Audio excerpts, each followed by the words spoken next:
ಏನಪ್ಪ ಇವರು ಸೊಪ್ಪು ಸದೆ ಒಳಗೆ ಓಡಾಡ್ತಾವ್ರೆ ಅಂತ ನಿಮ್ಗೆ ಆಶ್ಚರ್ಯ ಆಗ್ತಿರ್ಬೇಕು. ಇದು ನಮ್ಮ ಮನೆ ಹತ್ರ ಮಾಡಿರೋ ಕೈ ತೋಟ, ಅದರಲ್ಲಿ ಬೆಳೆದಿರೋ ತರಕಾರಿ ಸೊಪ್ಪು ಅದನ್ನು ಕಲೆಕ್ಟ್ ಮಾಡ್ತಾಯಿದ್ದೆ. ಏನಪ್ಪ ಅಂದರೆ ನಾನು MOB ಸಂಸ್ಥೆ ಕಡೆಯಿಂದ ನಮ್ಮೂರಿನಲ್ಲಿ ಸಂಘ ಮಾಡಿದ್ದಾರೆ. ಆ ಸಂಘದ ಸದಸ್ಯರಾಗಿ ನಾನು ನಿಮಗೆ ಕೊರೋನಾ ಬಗ್ಗೆ ಒಂದು ವಿಷಯ ಅದ್ರ ಬಗ್ಗೆ ಮಾಹಿತಿ, ಅದನ್ನು ಹೇಗೆ ಸ್ವಲ್ಪನಾದರೂ ನಾವು ಅದರಿಂದ ಸ್ವಲ್ಪ ದೂರ ಇರುವುದಕ್ಕೆ ಒಂದು ಮಾಹಿತಿ ಅಷ್ಟೇ.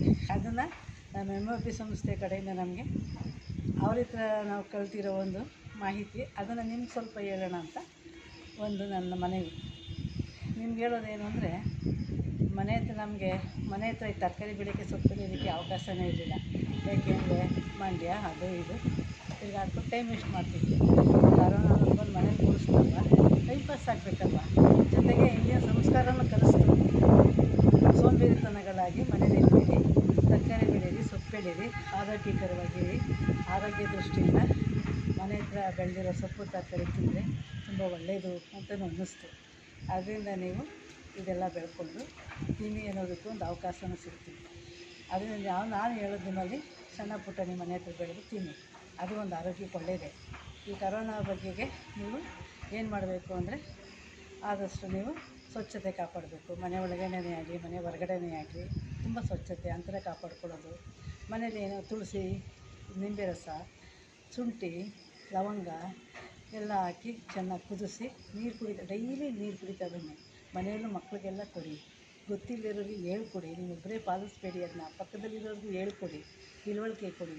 ವಿದ್ಯಾವಂತರು, ವಿದ್ಯೆ ಇಲ್ಲದೇ ಇರೋರೆಲ್ಲ ಇರ್ತಾರೆ, ಅವ್ರಿಗೆ ಮನವಿ ಮಾಡ್ಕೊಳ್ಳಿ, ಕಲ್ತ್ಕೊಳ್ಳಿ, ಈಗ ಇರಿ ಅಂತ ನೀರು ಕೇಳ್ಕೊಳ್ಳಿ.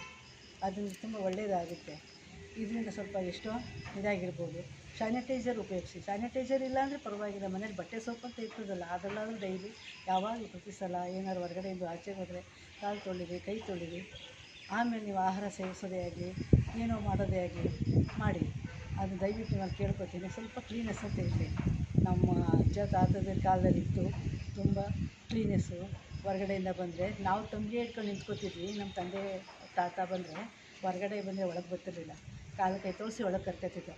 ಈಗ ಆ ರೂಲ್ಸು ಇಲ್ಲ, ಆ ಪಾಲನೆ ಯಾರು ಮಾಡ್ತಾನೂ ಇಲ್ಲ.